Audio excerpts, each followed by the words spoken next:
Exam का level, बच्चों ये एग्जाम का जो लेवल है, चूंकि देखो हम इसकी कंपैरिजन, देखो फ्यूचर कोई नहीं बता सकता, लेकिन इसका कंपैरिजन हम एसआई से कर सकते हैं, क्योंकि एसआई भी आरपीएफ का ही है, और वहां हम वैकेंसीज भी देख सकते हैं कि वो 400 के आसपास, 452 वैकेंसीज थी आसपास के, मैं पूरी लिख देता हूं, वो थी 452 वैकेंसीज, और ये है 4208 आपकी कांस्टेबल की। तो आप बताओ कि भाई देखिए, एक तो ये ग्रेजुएट लेवल था, दूसरा इसमें वैकेंसीज भी कम थी, फॉर्म भी ऐसा नहीं है कम थे, 15 लाख फॉर्म भी थे। तो जो इसमें लेवल आया होगा उससे आसान ही लेवल देखने को मिलेगा इसमें, इतना तो तय है। अब इसमें क्या मुश्किल आया था, इसमें जो मुश्किल बच्चों को लगी वो लगी जीएस। बच्चे कह रहे थे कि सर 25 क्वेश्चन कर पाना बहुत मुश्किल हो रहा था, मतलब जीएस में 50 में से 25 क्वेश्चन भी कर पाना उनके लिए टफ टास्क बना।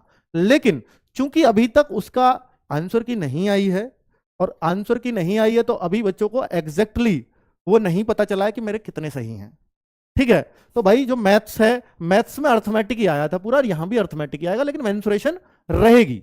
तो बच्चों अब ये क्वेश्चंस किस लेवल के आए, कैसे आए, वो पेपर तो अभी आपको देखने को नहीं मिला है, क्योंकि आंसर की तो अभी आई नहीं है, और जब वो नहीं आई है तो ये अंदाजा लगा पाना कि वो 25 करने लायक था या 30 करने लायक था, वो बच्चों के अकॉर्डिंग ही हमें लगाना पड़ेगा, क्योंकि बच्चों ने ही, अच्छा आ गया, सॉरी मैं गलत बोल रहा हूं, आंसर की आ गया है, हाँ ठीक है, आंसर की इसकी आ चुकी है, मैं इसमें डाउटफुल था। हाँ ठीक है बच्चों, तो ये 25 क्वेश्चन लायक ही था, तो मतलब ये मेरे टीचर्स का ही जवाब होगा। तो 25 क्वेश्चंस लायक ये आंसर की रही है।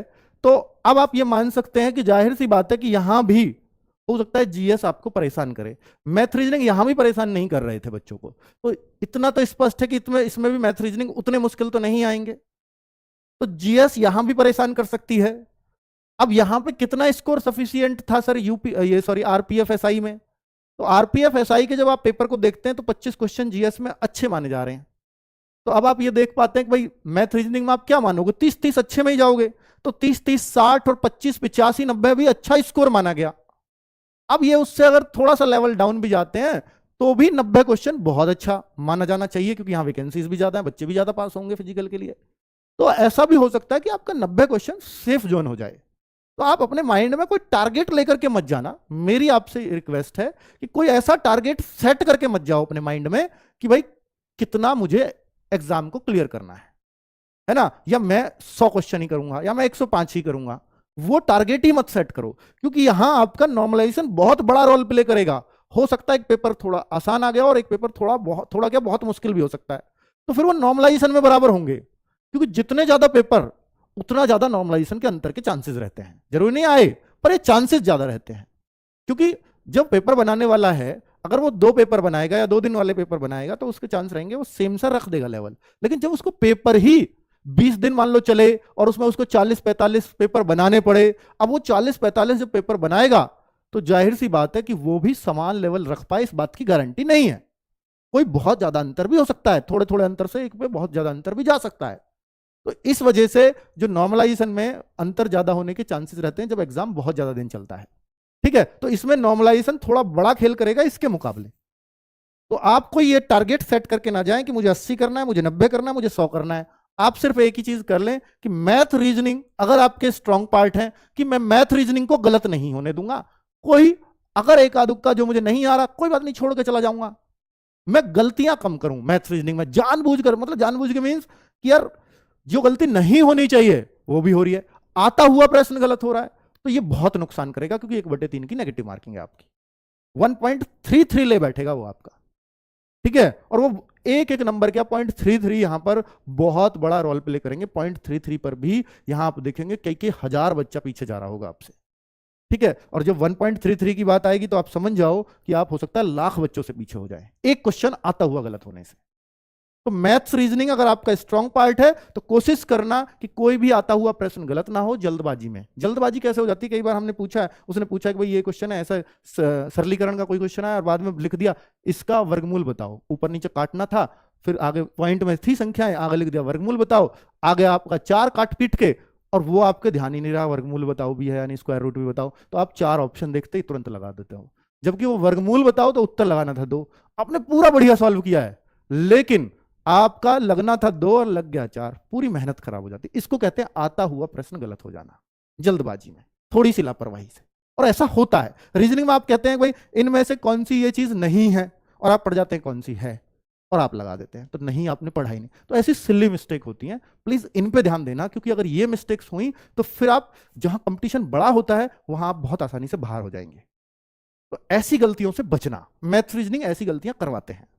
अब बात है जीएस। जीएस में देखिए, जब आपको यही पता है कि यार जीएस टफ आ रही है, मान लीजिए एसआई में टफ आई और यहां भी मान लीजिए टफ आई, और जीएस जिसको नहीं आता भाई वो सब टफ होती है, तो फिर आपको अपने चुनिंदा क्वेश्चन करने हैं कि भाई हाँ, आपको लगे कि ये 4 ऑप्शन है, ये 2 बिल्कुल नहीं हो सकते, इन दोनों में अब मैं लगाऊं या ना लगाऊं, तुक्का लगाऊं या नहीं लगाऊं। 2 ऑप्शन बिल्कुल काट दिया आपने, एलिमिनेट कर दिए, तो 2 पे हमेशा तुक्का मारो, क्योंकि 0.33 की नेगेटिव मार्किंग है, 0.5 की नहीं है। ठीक है, तो 2 में अगर एक चुनना हो तो उसको छोड़ो मत उस मौके को। लेकिन अगर आपको यह दिख रहा है कि सर 4 में से एक एलिमिनेट कर दिया, 3 में से अब कंफ्यूज हूं, तो मत लगाओ, क्योंकि 1/4 की होती तो मैं कहता कि 3 में तुक्का मार के आओ फिर। ठीक है, उसमें पॉजिटिव फायदे होते हैं। पर अब यहां मैं 2 पे कहूंगा ना, 3 पे आपको सलाह देता हूं ना 4 पे, तो आप तुक्का ही है प्योरली। अगर चारों ही नहीं आते हैं तो आपको फिर उसको छेड़ने का कोई मतलब नहीं बनता। ठीक है, तो आपको जो चीजें आ रही हैं उनको ही आप करना, चाहे वो आपसे 20 बने, चाहे वो 22 बने, चाहे वो 30 बने, चाहे वो 35-40 बने, उस बात से मैटर नहीं करता। ठीक है, क्योंकि किसी के पेपर में जीएस आसान हो सकती है तो 20-22, किसी के पेपर में 20-22 के लायक हो सकती है, तो किसी के पेपर में वो 34-35 तक भी हो सकती है। तो आपके पेपर में वो कौन सी आई है ये आप नहीं जानते।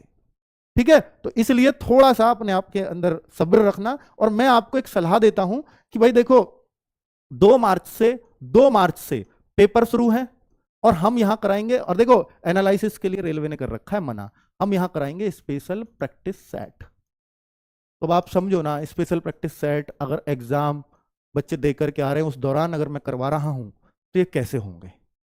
ठीक है, तो ये बेस्ड ऑन एग्जाम ही रहेंगे। हो सकता है मैं बिल्कुल एग्जैक्टली वो क्वेश्चन ना दूं जो एग्जाम में आया है, क्योंकि वो रेलवे ने मना किया है, लेकिन मैं उसके आसपास का दे दूं, बात तो वही है।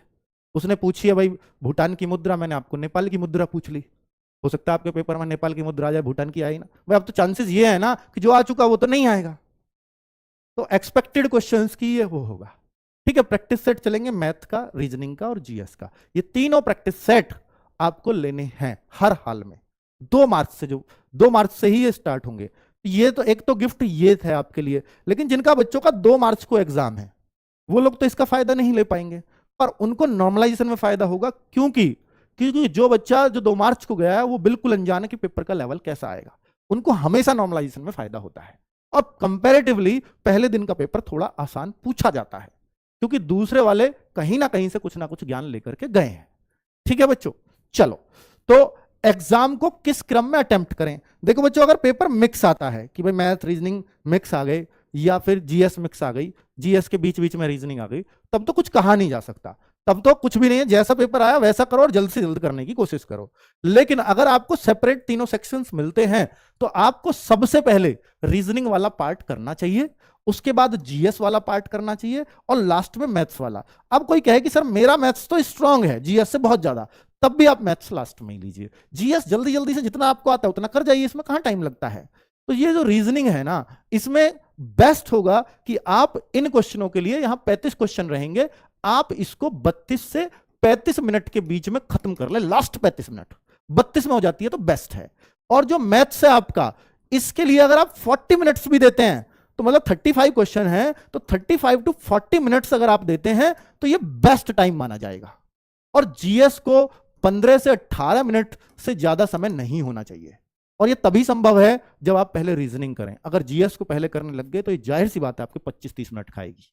इस वजह से मैं कहता हूं कि ये क्रम ज्यादा बेस्ट रहता है। ठीक है, चलो तो अब बच्चे इस चीज को कैसे करें। तो भाई देखो, अगर आपको नहीं पता है अब तक, वैसे तो ऐसा होगा नहीं कि कोई भी बच्चा जिसको नहीं पता होगा, मैथ रीजनिंग के टाइम को अगर मैनेज करना है, इनका समय कैसे कम करें, तो इसको अगर सीखना है तो हम लोगों ने RWA पर फ्री ऑफ कॉस्ट रोजगार